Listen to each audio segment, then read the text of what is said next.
Most people think being broke means you never had the chance to earn enough.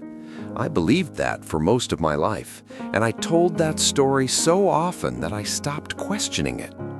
My name is Camille, and I'm 90 years old, and only now do I understand why I was always broke, even during the years when I earned more than I ever thought possible. When I was young, I was convinced that money solved everything. If you worked hard, stayed late, took extra shifts, and proved your value, life would reward you. That belief pushed me through my 20s and 30s with great energy. I was proud of how much I could work. I rarely complained, rarely rested, and always volunteered when there was an opportunity to earn more. I thought that was discipline.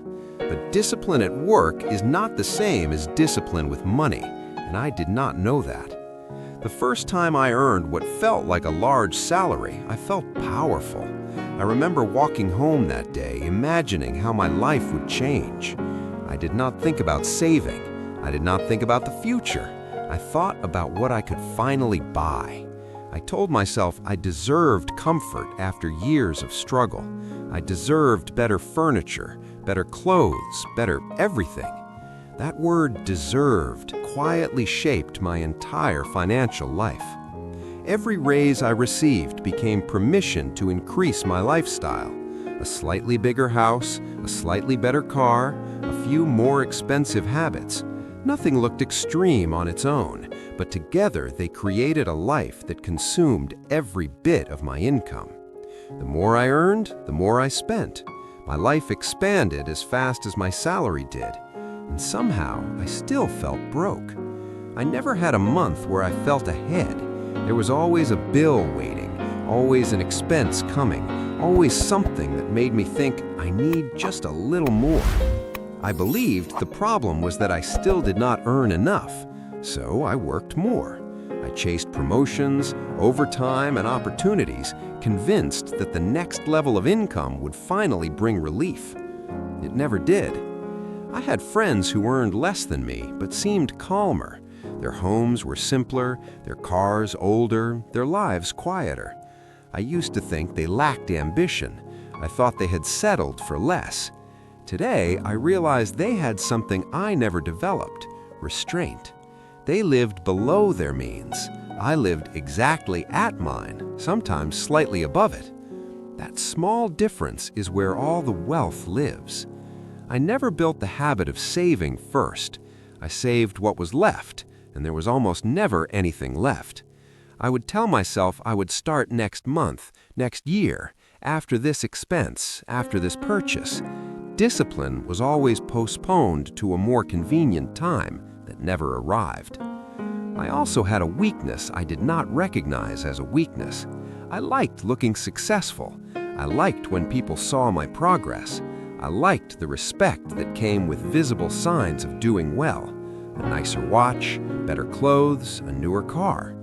I thought these things were rewards for my hard work, and in a way they were, but they were also chains I was putting around my own future. I was buying comfort for my ego and selling comfort for my later years. When my children were young, they saw a father who worked tirelessly. They saw material comfort, but they also saw my constant stress about money. They heard me talk about expenses, worries, and the need to earn more. Without realizing it, I was teaching them that money is always scarce, always stressful, no matter how much you earn. I regret that lesson more than any financial mistake. In my 40s, my income reached a level I had once considered unimaginable. On paper, I was successful. In reality, I was anxious. If an unexpected expense came, I felt shaken. If work slowed down, I felt fear. I could not imagine missing even one paycheck. That was the moment I should have understood something was wrong, but I still blamed the world instead of myself. Prices were rising, the economy was unstable, life was expensive. Those were my explanations. The truth was much simpler and much harder to accept. I had trained myself to spend everything I earned. I remember a colleague of mine who retired earlier than the rest of us. He was younger than me and earned less. When I asked him how he managed it, he said something I did not understand at the time. He said, "I lived as if I earned half of what I actually did."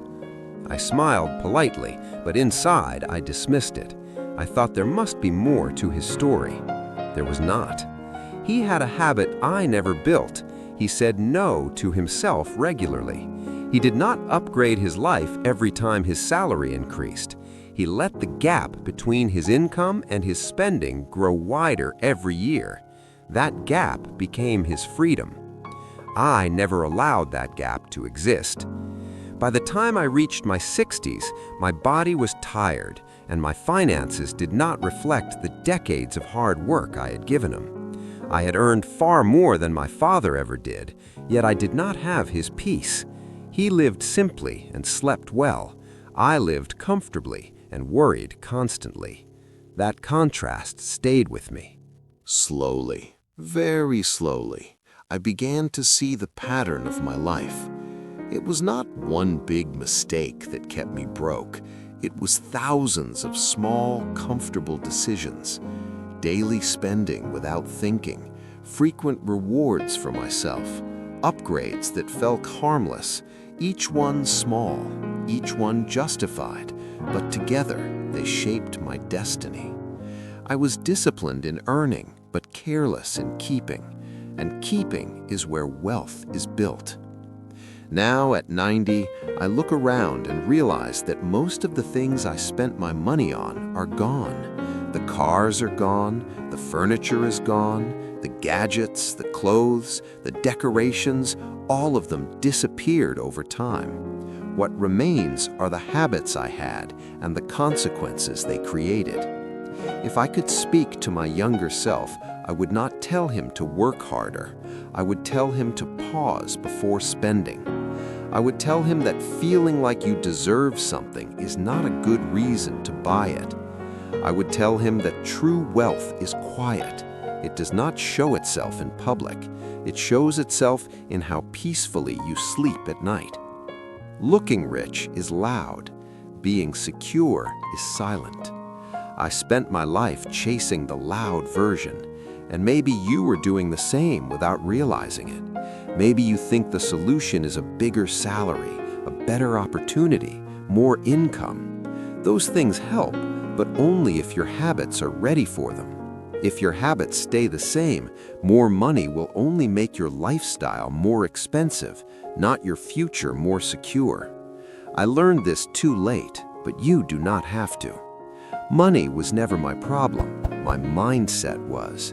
My lack of restraint was. My need to reward myself too often was. Those were the real reasons I was always broke, even when I earned well. Now, as my life slows down and my days grow quieter, this understanding feels like the most valuable thing I have gained. It cannot change my past, but it might change how you see your present. If this story made you pause and reflect on your own habits, share your thoughts in the comments. Like this video if it spoke to you. Share it with someone who needs to hear it, and subscribe to the Golden Growth Set channel for more stories like mine.